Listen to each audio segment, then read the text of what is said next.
Inspired by Judy Blume's groundbreaking 1975 novel Forever, watch the reimagined coming-of-age series about young love by Mara Braca Keel, the iconic creator of Girlfriends. The epic love story follows two Black teens, Keisha and Justin, as they explore romance and their identities through the awkward journey of being each other's firsts. Watch Forever, now playing only on Netflix.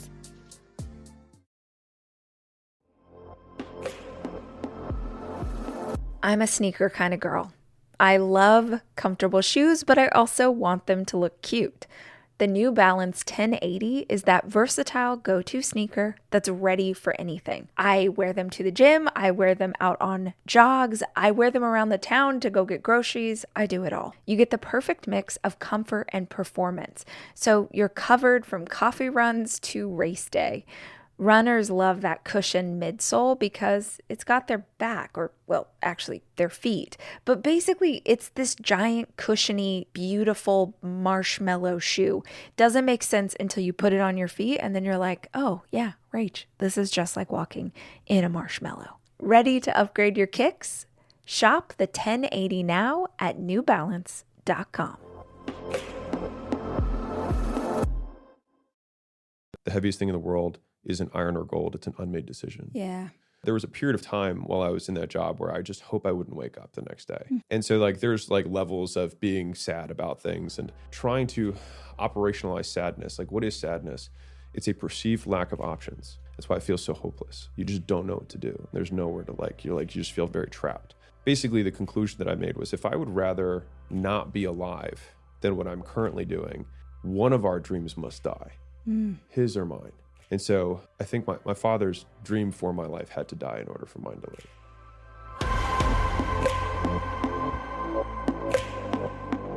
Hey guys, it's Rach. Welcome to the show. I'm so glad that you're here with us today. And I have a favor, which sounds kind of harsh if we just met, but I'm assuming that most of you have been a part of this community for a hot minute. And so I gotta ask, are you subscribed to the podcast? Subscribing to the podcast you listen to regularly is one of the best things that you can do for hosts like me. It helps to support the show and the staff that works on it. It ensures that you never miss an episode when we drop a new one. And here's the cool thing about subscribing. If you do it and then you hate this show, just unsubscribe. It's one click away. In the meantime, if you're listening, we would so appreciate it if you would just tap that button and make it official.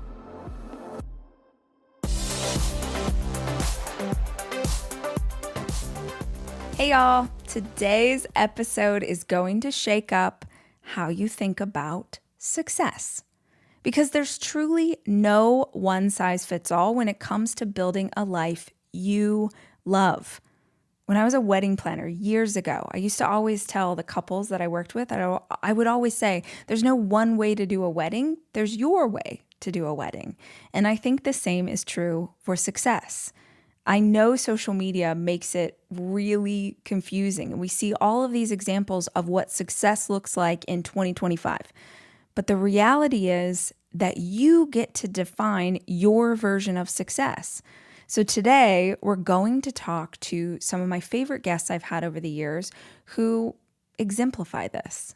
First, we're going to hear from entrepreneur and business expert Alex Hormozi. He's kicking things off by sharing how unconventional strategies and seeing opportunities where others see obstacles led him to massive wins.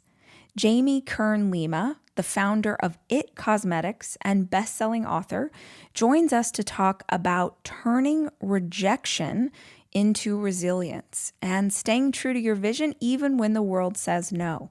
Celebrity chef and TV personality Carla Hall is sharing her wisdom about letting passion guide your journey and redefining success by your own joyful standards.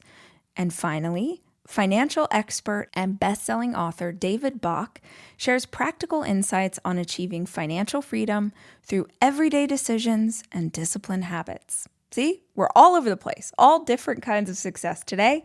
It's not about fitting into someone else's mold. It's about building your own.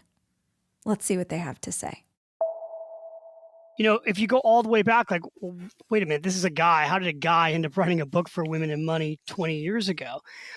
The answer is I grew up, I learned about money from a woman, and that woman was my grandma, Rose Bach. And that first book, Smart Women Finish Rich, is actually dedicated to her, and it's her life lessons. So, my grandmother made this decision, Rachel, at 30, that would ultimately change our family's entire destiny, really. She made a decision at 30 that she was tired of being broke. And the reason that was a big deal is that my grandparents did not have a college education, neither of them.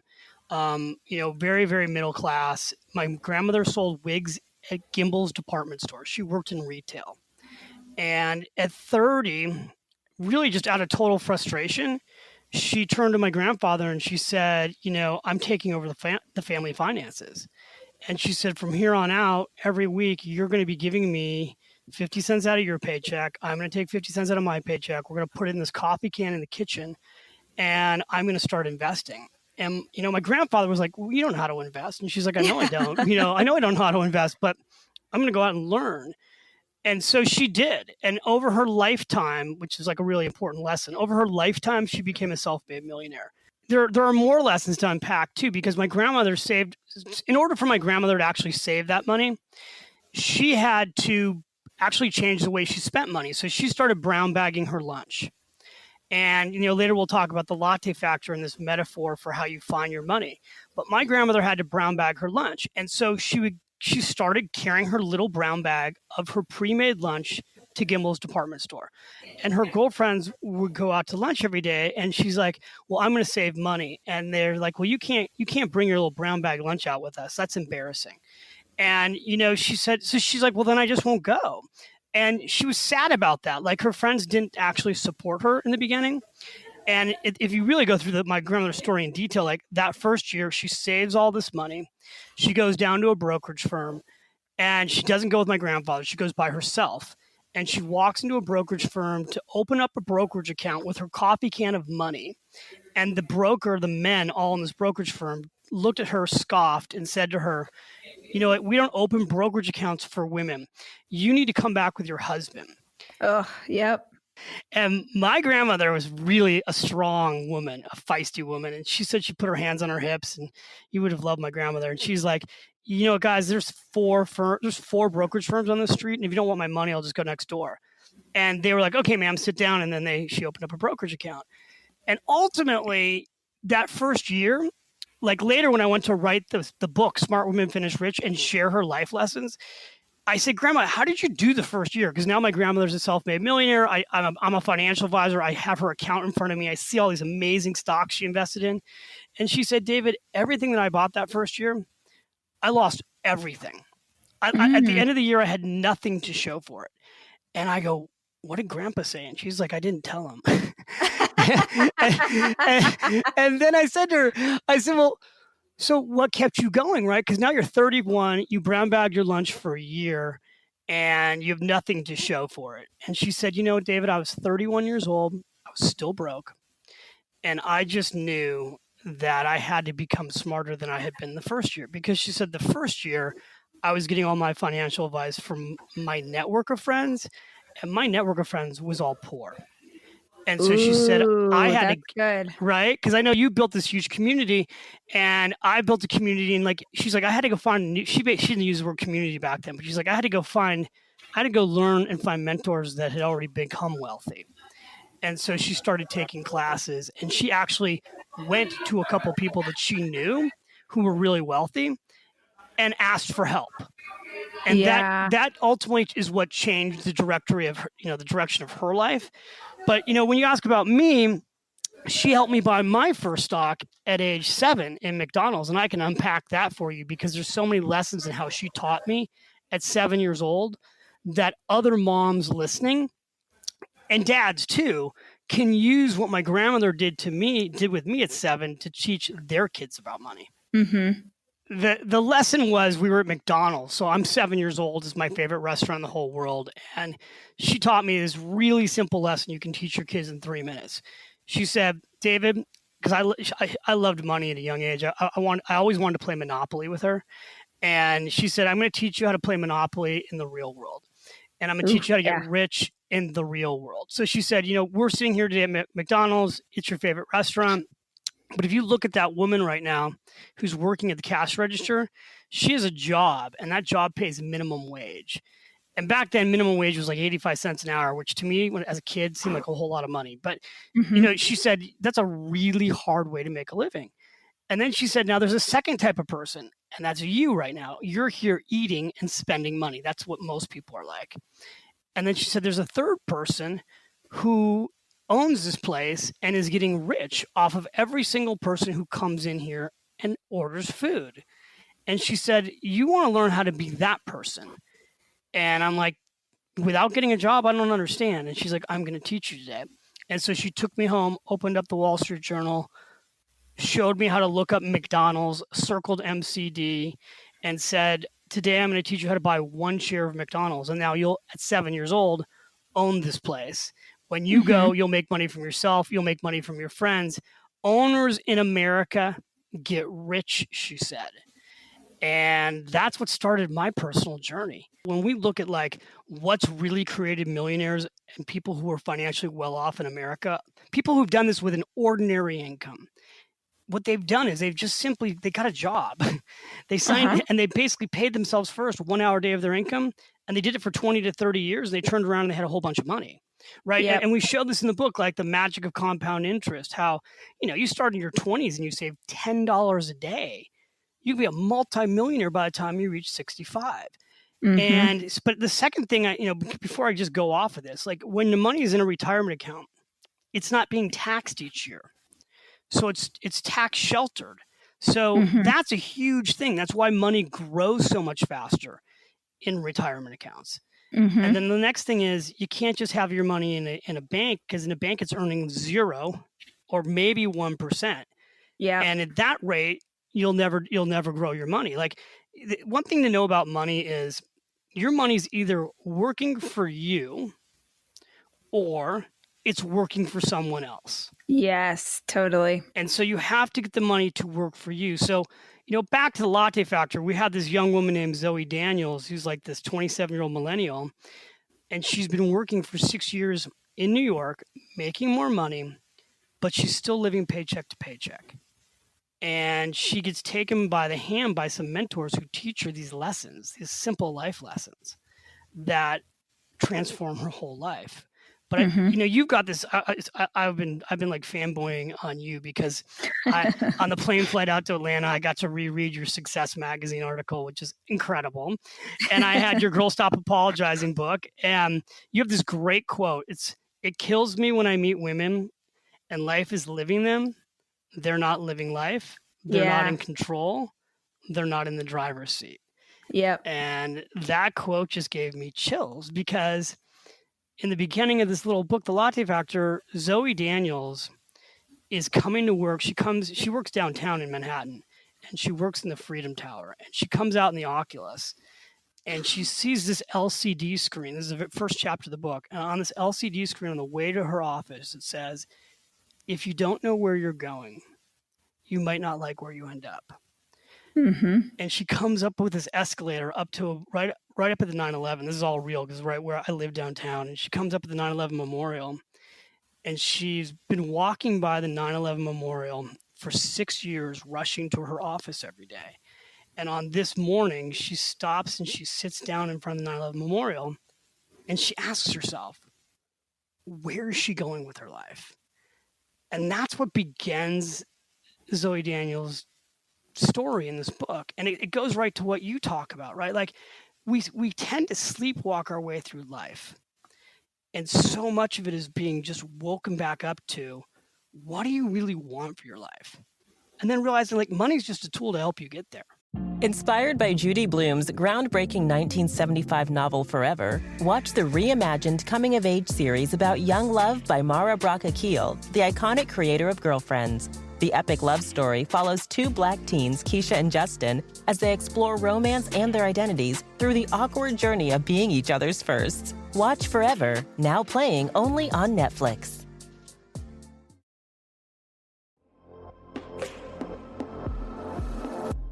If you've ever learned about nutrition in a way that you didn't know before, and suddenly you're way more thoughtful about what your food is made with, what's on the back of the label, it can be really confusing when you're first starting out to understand what means what you should buy for your family, and what you should leave at the store.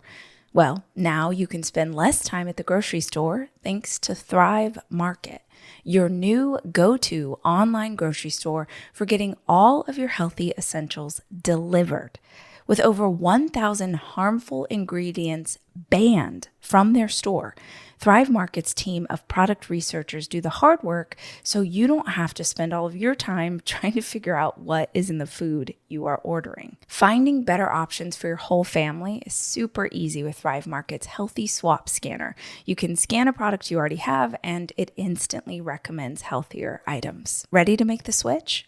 Go to thrivemarket.com/Rach for 30% off your first order plus a free $60 gift.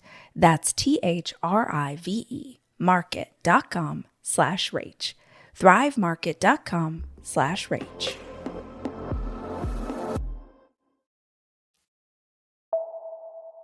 I ended up quitting my family, not hardcore like that, but more so like the harder discussion was getting my family to be on board with the idea that I was going to quit my job, more so than me quitting. Like quitting the job actually felt like the easy part. The telling everybody else that I was changing my life was the hard part.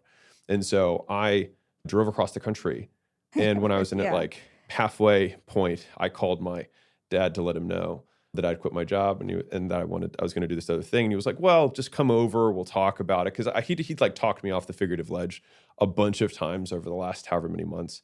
And I was like, I'm gone. And then that's when obviously like he was upset about it. I don't want to like go into this like it's a sappy moment or something. But when I say I had like that rock top moment, it was there was a period of time while I was in that job where I just hope I wouldn't wake up the next day. And so like there's like levels of being sad about things. And I think trying to operationalize sadness, like what is sadness? It's a perceived lack of options. That's why it feels so hopeless. You just don't know what to do. There's nowhere to you just feel very trapped.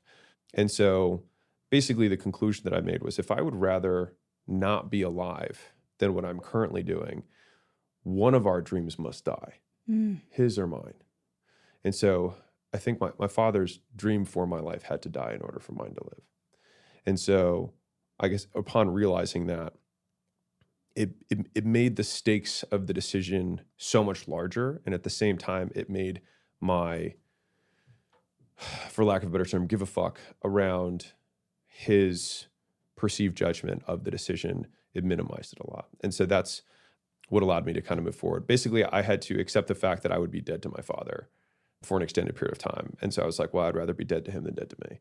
And I think that's what allowed me to really make the decision. But I basically went into it with, I will accept the fact that he will not talk to me again. And I will accept the fact that most of the people that I know will not be around me. Now, as you play it out long-term, some people come back, some people don't, whatever. But like in the moment, I had to be, I think, willing to lose it all on the emotional side in order to do what I wanted to do with my life. The heaviest thing in the world isn't iron or gold. It's an unmade decision. Yeah.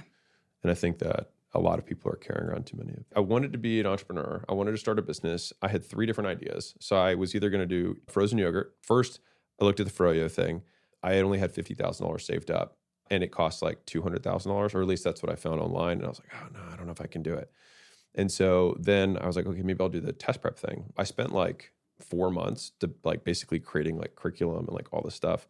And I was going to partner with one of my professors from Vanderbilt to like do it together. The long story short is that I flew back in, I presented all the stuff, and I was like, so this is what we'll do. And he's like, this is awesome. And then he just like took it. And I was actually really disheartened at that point because I was like, this was going to be my thing.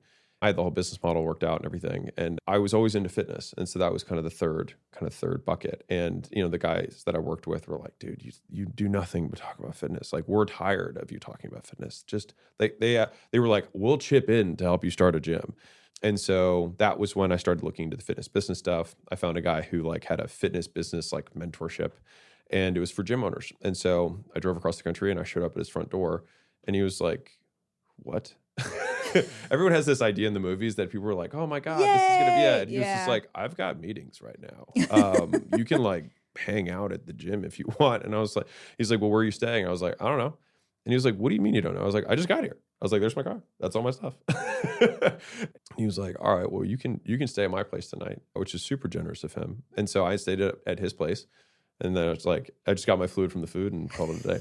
I'm just being real. I was like, I wanted to leave Baltimore behind me. Yeah. I was like, this is, I'm Go going. as fast as you can. Yeah, I wanted to go. And so anyways, I got there, started being basically, I think this is kind of interesting, so I'll bring it up, which is I joined this mentorship for gym owners. I didn't own a gym. So I'm also 22. Just per context here. All right. And this is like a lot of old grizzly dudes, who own gyms. It tends to be the archetype. And I'm like, hey guys, some of the best money I ever spent, because the first time they had a meetup, I was like, yeah, so, I'm trying to start a gym and I'm thinking about this. And they were like, oh no, you want to have rent has to be below this. And I was like, well, this is how many square feet. And they're like, oh, you don't need that. You need this. And I was like, okay, well, this is the equipment I was buying. They're like, no, that stuff, that brand breaks. This one has just great marketing, terrible product. This one, although good, girls will slip and break their shins on it. Don't do it. And I'm like, oh my God. And they're like, oh, you should get is these ones. These ones you can get them at these auctions that are so they just, I saved $200,000 in probably 3 years of mistakes from that first, just all the things that they had made mistakes on. I just was sitting there just taking notes. I've repeated this process over and over again in my life. And so I think I am grateful for the work that I did as a management consultant, which was the first job I had out of college, the one that I was miserable at. But I am grateful for doing it because it taught me the learning process. And so as a consultant, if you want to, you have to I'm 22 and I have to go into a room with 4-star generals and all these, lieutenants and colonels and all this stuff, whatever. I have to then go present or compile information in a way that has to be better and some interesting insight that they don't know as 30-year, literal veterans of the career of the path. And you have to do that in 3 months. And so the process of rapid learning for a consultant is you go and talk to experts. And then you ask them every question you can about what they think about everything. And then you say, can you give me 3 to 5 other people who you respect, who you think have really good insight on this? And they give you 3 to 5 people. And so then you do the same thing with them. And then you ask them for 3 to 5 people. And so eventually you kind of map the network of expertise, because the same names will start coming up over and over. And you're like, I already talked to Tom, I already talked to, Jack. And then you'd have 600 pages of notes. And then you recategorize the notes by topic. And then basically you take that and then you distill the notes down into kind of the clearest, this is what the kind of priorities are. And that's how we would go into, how do we, use satellites to kill the most bad guys based on resources, between different, armed forces, just wild stuff. And I'm 22. Yeah. And so I was doing space cyber and intelligence for the military that was my first thing out of college. And so taking that idea though, of experts already consolidate information for you ahead of time. So no one has a lack of information. It's everywhere, right? The problem is sifting through it. And so when you go to an expert, they've already done a huge amount of the lifting to sift through the information for you so that you can just get the best information as fast as possible. And so that's why I was willing to pay as a 22-year-old to go to this gym mentorship thing, because I was like, well, they know more about gyms than I do, and I'd rather not waste 5 years trying to figure it out. You have, in degrees of expertise, right? You have people who you have your close friends, right? These are the worst people to listen to because they have no idea and they'll just give you opinions. And let's say if you're in the wanting to make money space, if they are poor, they will likely give you more poor person advice, which is probably not the good advice. After that, you've got, strangers on the internet. Above that, you have people who have done what you want to do, which I think is at least the first real foothold into this of maybe some good information here. And then you have above that, people who have helped people like you get to where you want to go and have repeatable kind of metrics around how they can do, how they've helped people do that. And then I think the ultimate version of that is someone who has both been there themselves and helped other people, just like you, get to where you want to go in a way that's measurable, that you can see okay, this percentage of people who do this, it works out. And so that's probably from how I would look for vetting. The second thing is a totally different take on this, which is that expect that you will not succeed the first time and that you will need to learn from multiple people in order to kind of make it your own. And the easiest kind of visual of this is like, if you imagine you've got a bridge and you have to like assemble all these bricks on the bridge to get to the other side. It's unlikely that the first person that you talk to will give you, let's say there's 100 bricks to get to the other side. It's going to give you all 100. They might give you 80 because you know nothing. So it's really easy for them to get you a bunch of bricks. But you might be like, wait, but I didn't get $1 to the other side, because the dollar's got to walk all the way across the bridge. The dollar can't jump. It's got to walk all the way, all the bricks. The dollar has no jumping ability.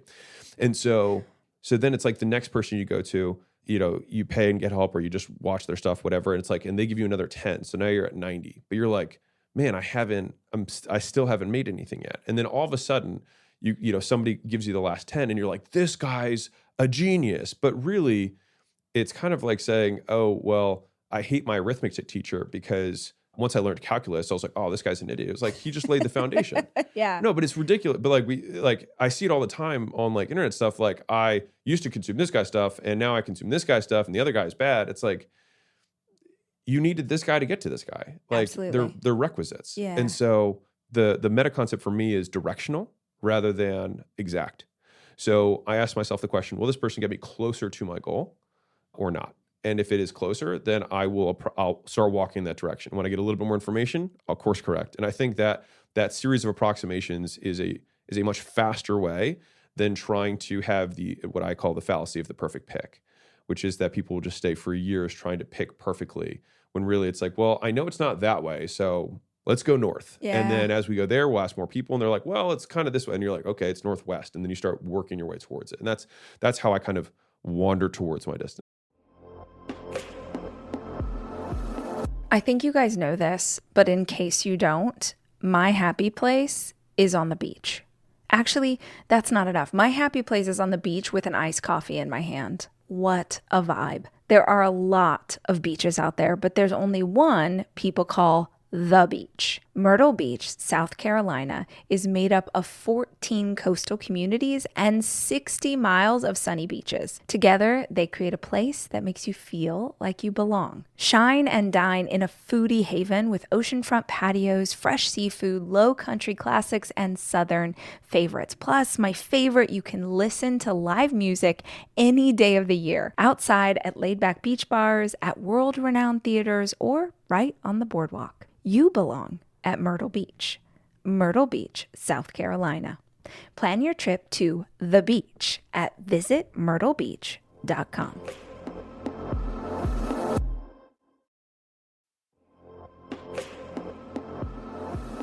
I love finding ways to commemorate really important experiences in my life.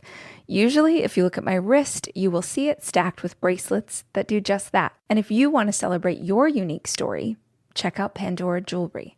They're crafted with meaning and exquisite artistry, from sparkling lab-grown diamonds to vibrant enamels, personalized engravings, and their iconic charms. Pandora offers endless ways to express what's in your heart. Every day is a chance to be love.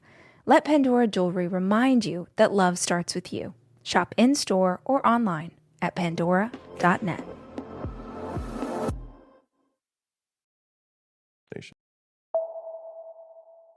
Yesterday, I was talking to Tavis Smiley, and I've been talking about my 60th year ever since the middle of last year.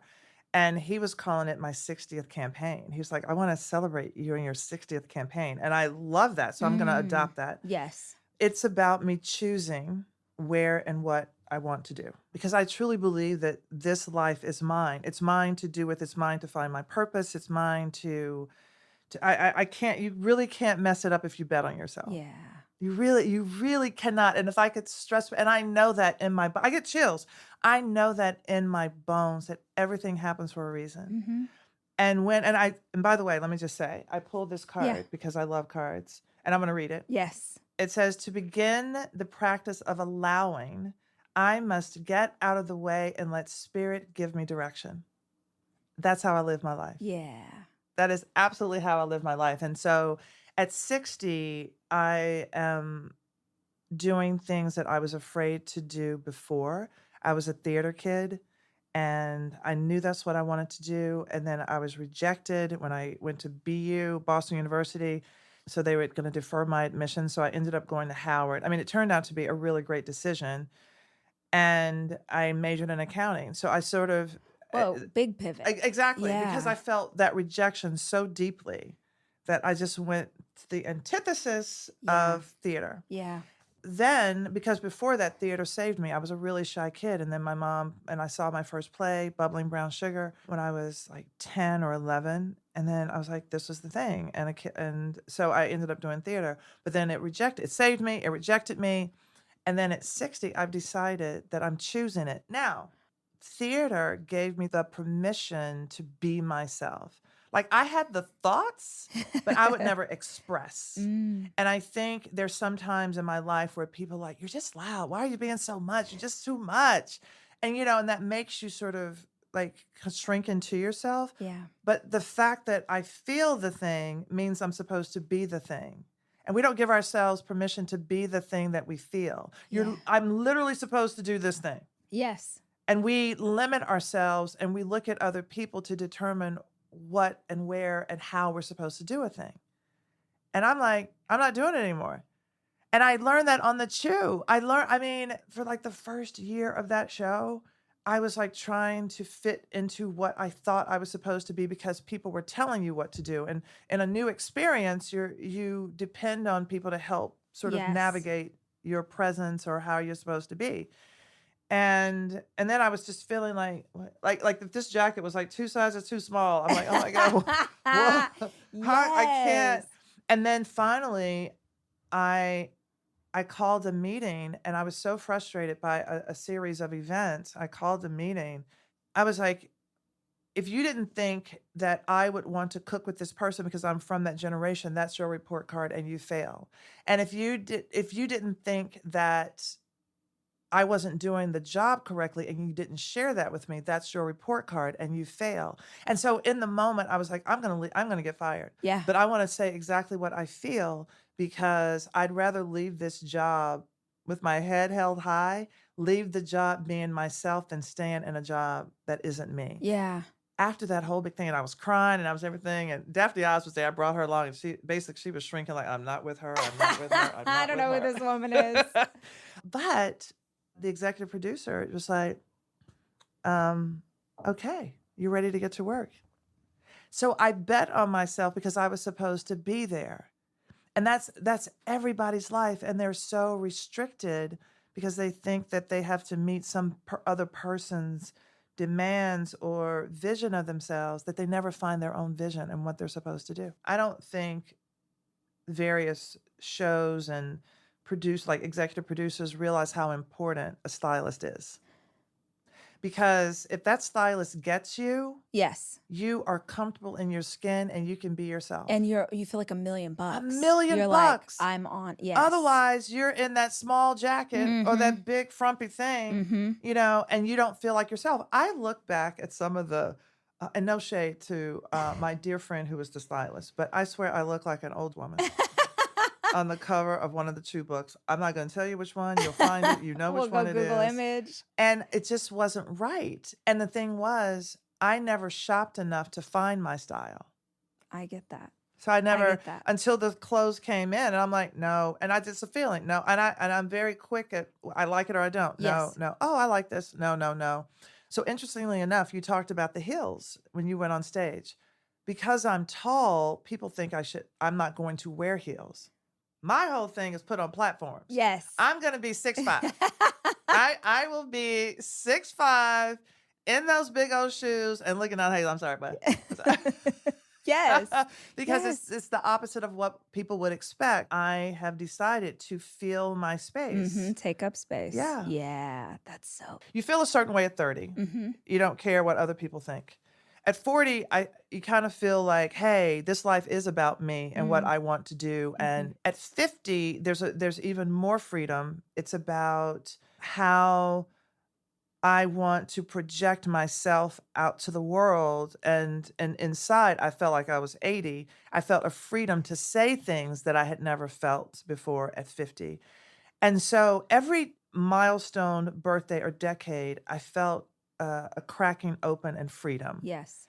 that I looked forward to when I turned 60. So this entire year, by the way, for my 60th campaign, I'm accepting birthday wishes all year. Yes. 365 I love a birthday, days. like a full year celebration. I'm Yes. here for that. Yes. This year, I turned 60 on May 15th. And I'm a dragon. So this is the year of the dragon. Let's go. Come on. Come on. What? I'm so excited. I feel like there's even more freedom and the choices that I make. And so more than anything, I'm looking at the people who cross my path and why they're there. You know, those are the things that I am, like this freedom and honestly, who my consciousness pulled in. The only reason I did Top Chef All-Stars was because I didn't want to cater anymore. I said, I'm going to go on the show and tell them I don't cater. That was the only reason I did it again. Yeah. Yeah. And then that I was fan favorite. And because of that, I was seen for the Chew. If I hadn't have done, people like, you should have won. I'm like, no. Because if I had won, I wouldn't have gone back. If I didn't go back, I wouldn't have had to Chew. I can see my life, how it plays out. I don't have any regrets. And that's the thing that I try to tell people. Don't have any regrets. Everything you have done has led to where you are. I believe my lessons and the people who come to me are the messengers for those lessons. I don't hold them in contempt. I don't hold them in any way but a messenger, like the mailman of my lessons. Mm-hmm. It's as simple as that. Honestly, everything in me wants to just literally interview you right now and talk That'll all be about for your you. podcast, for your podcast. Okay.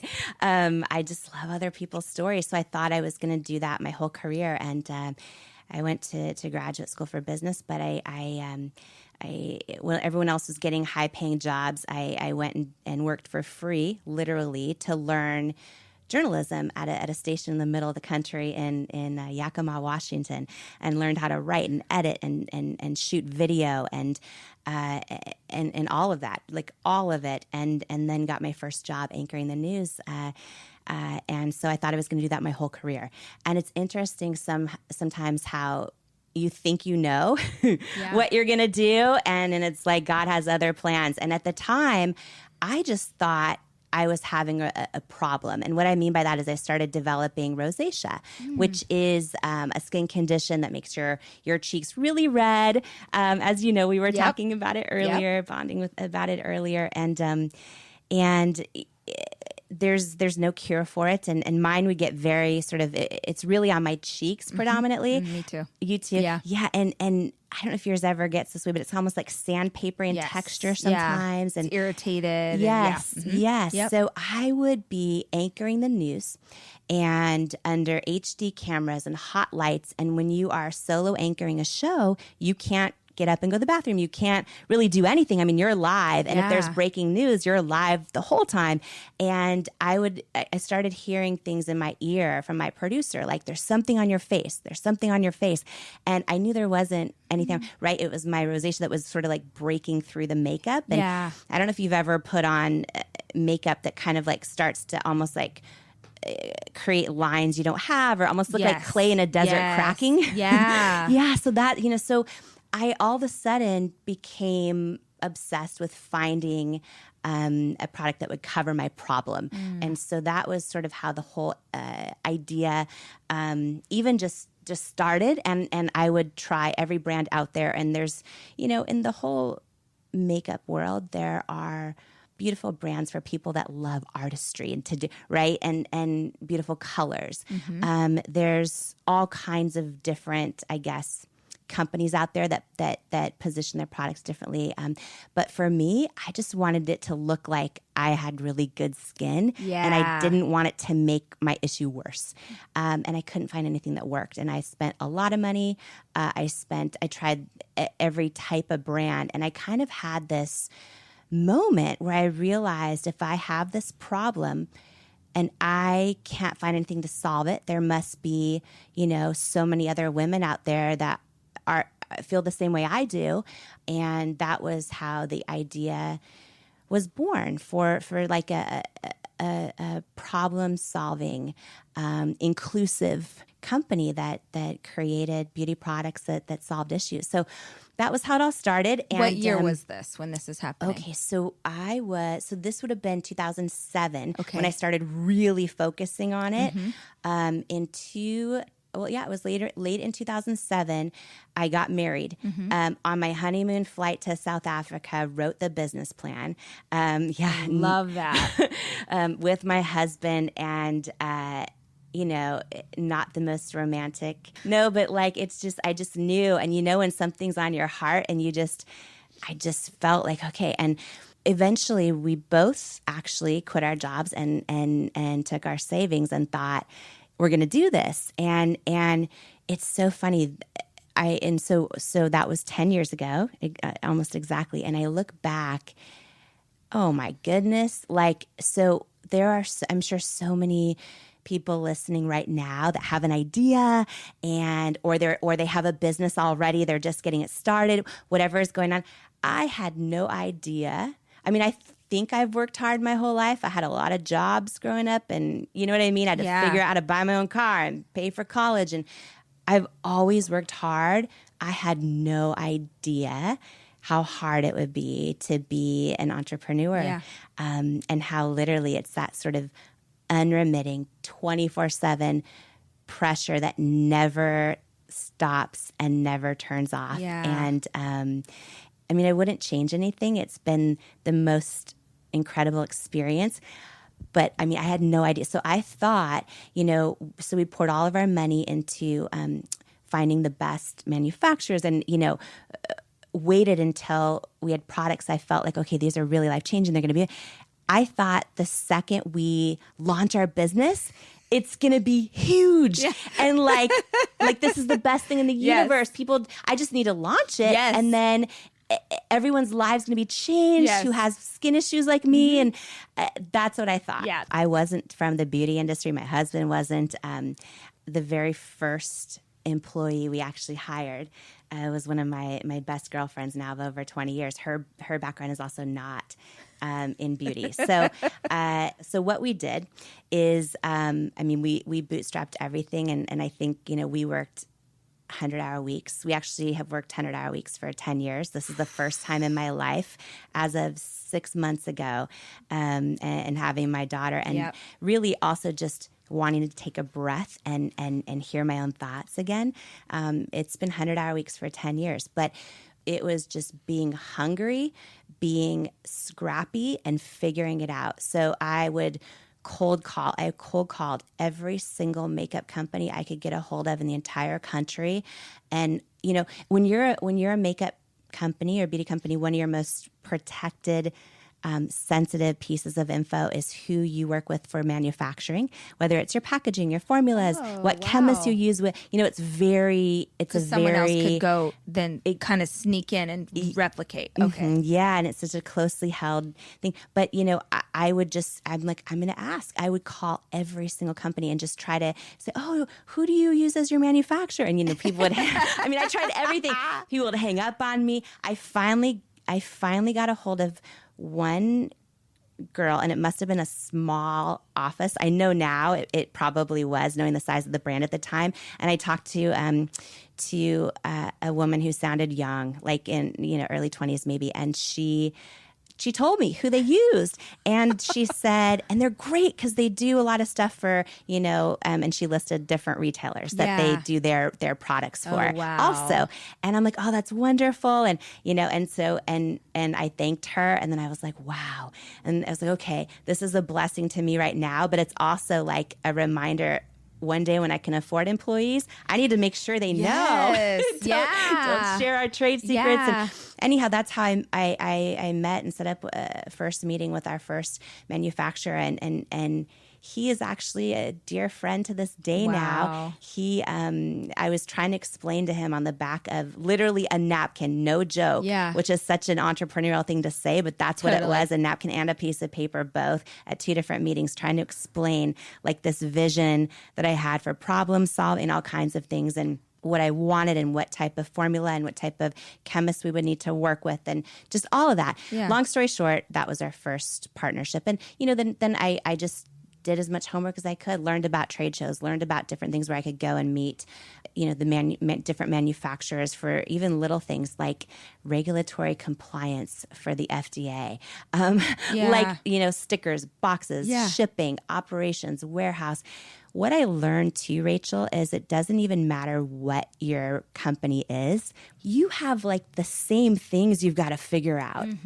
And from how you handle your, IP and legal to the financial stuff, to the operations, wow. And we sort of figured all of it out, the best that we could. Yeah. And I remember my husband bought this book called HTML for Dummies, and because we could not afford to build our, to hire somebody to build our site, and he literally built our first website. Wow. And this is, I was so excited. And the day our website launched, nothing, not a single order. The next day, nothing. On the third day, we got an order, and I remember, I was like, I was freaking out, and he's like, that was me. I was trying to prove to you it was not broken. Because I kept telling him, I'm like, it's broken, it's broken. He's like, it's not broken. I'm like, it's broken. And then on the third day, but it was him placing the order. So anyways, but we figured it out. And we really couldn't afford to hire anyone. And so you have no other choice when you're an entrepreneur. You have to do what you can, the best that you can. Yeah. The Rachel Hollis Podcast is produced by me, Rachel Hollis. It's edited by Andrew Weller and Jack Noble.